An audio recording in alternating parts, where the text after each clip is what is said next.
In this age of rapidly advancing technology, there are so many fields where the future's looking brighter than ever.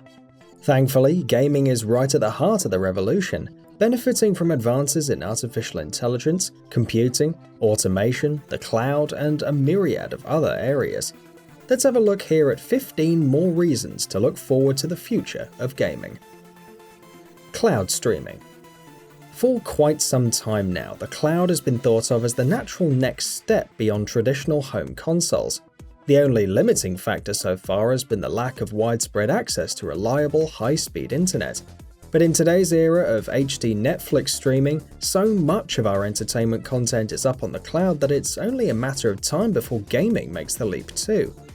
Major technology companies and publishers have all stepped in and announced their own cloud gaming solutions, from Nvidia's Grid to Google's Project Stream, to more pie-in-the-sky propositions like EA's Origin Access Premiere and Microsoft's xCloud.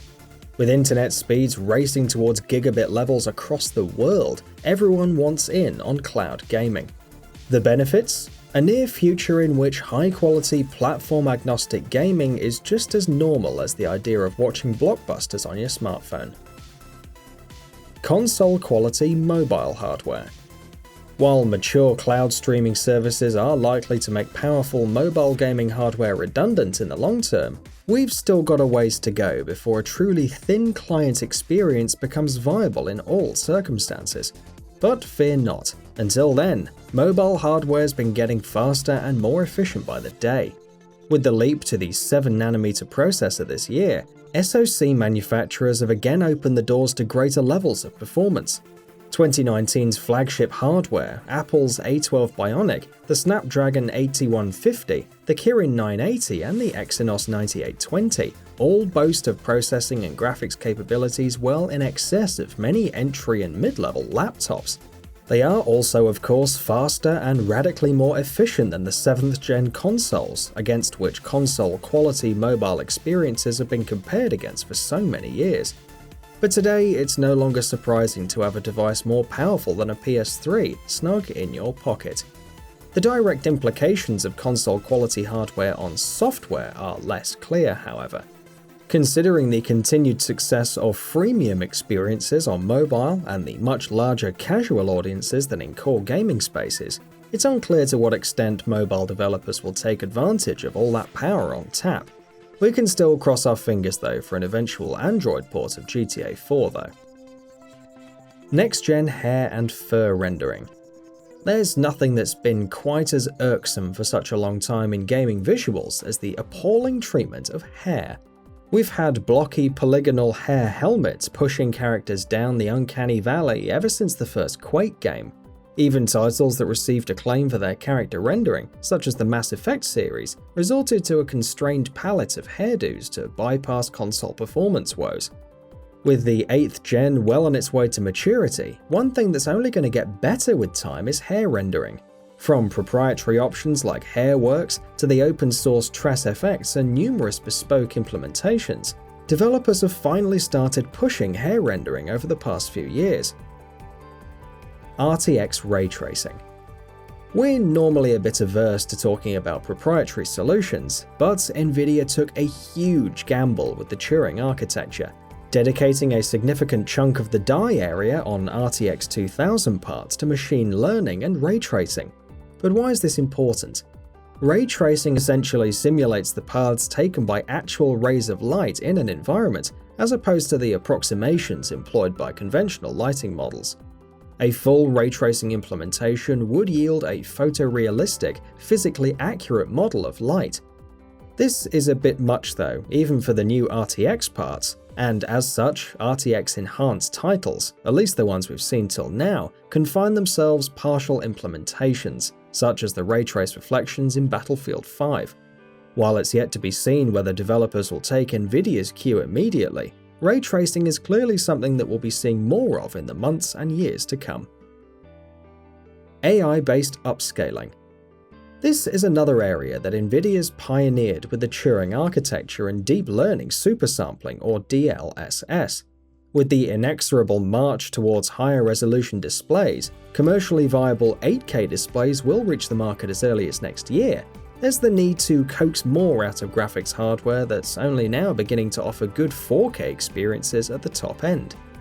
The mid-gen refresh consoles used a variety of techniques, from temporal reconstruction to checkerboarding to dynamic resolution scaling, to provide acceptable image quality on 4K displays, but their output is still noticeably compromised, at least next to a native 4K presentation. At the end of the day, conventional upscaling techniques can't recreate detail that's just not there in the lower resolution frame buffer. AI-based upscaling promises to change that. NVIDIA's DLSS implementation essentially trains a machine learning algorithm on the equivalent of thousands of hours of gameplay footage of specific games, all rendered at extremely high resolutions. The idea here is to teach the system what kind of high-frequency detail exists, enabling it to then reconstruct this when upscaling from a lower resolution frame buffer. The results are often shockingly close to a native 4K presentation, with a performance penalty much lower than running at native res. While DLSS specifically represents a step forward for NVIDIA and leveraging Turing's machine learning tensor cores, we wouldn't be surprised to see platform-agnostic and software-based solutions with implications for a much broader range of hardware.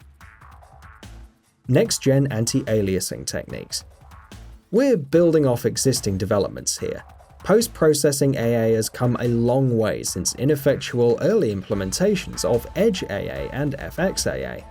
This had become something of a necessity with the rise of deferred renderers, but finally with titles like Red Dead Redemption 2 handing in filmic jaggies-free image quality, we're getting past those awkward 5 years where otherwise beautiful visuals were marred either by what looked like a smear of jelly across the display or intolerable jaggies.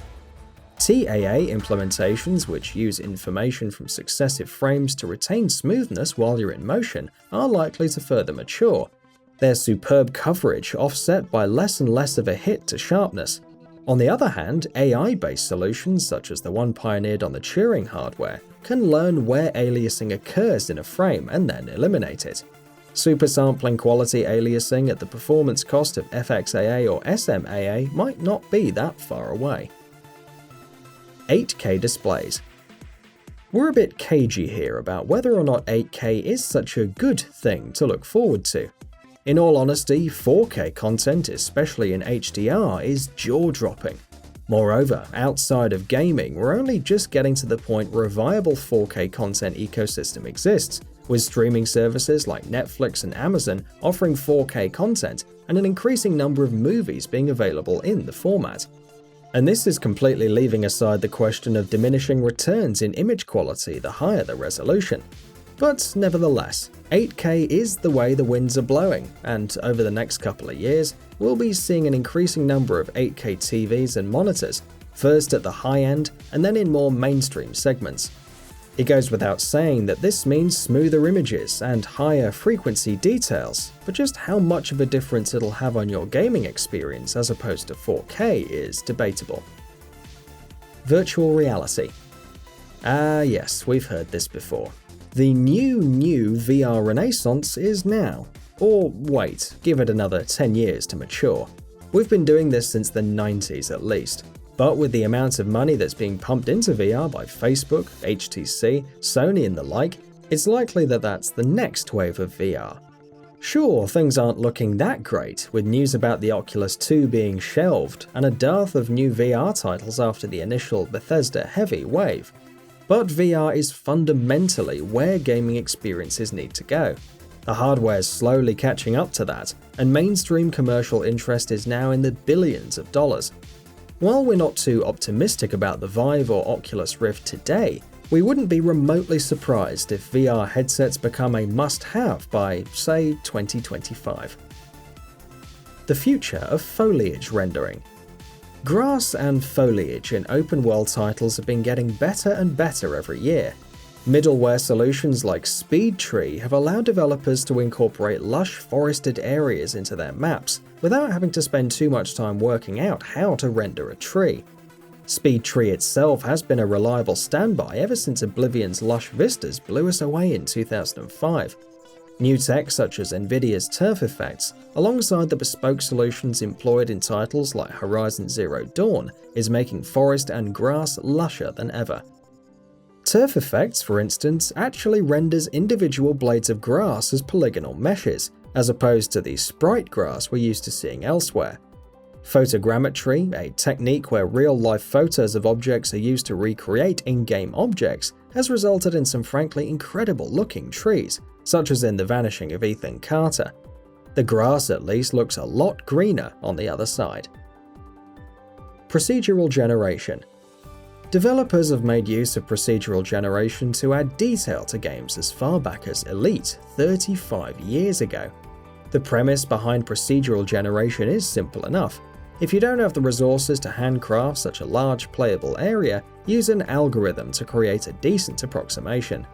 Those algorithms have come a long way since the mid-80s, and while No Man's Sky was, rightly, panned for dearth of content and general things to do, at least at launch, its alien vistas are still a thing of awe and beauty. Procedural generation doesn't have to be limited to creating pretty landscapes in indie games, however.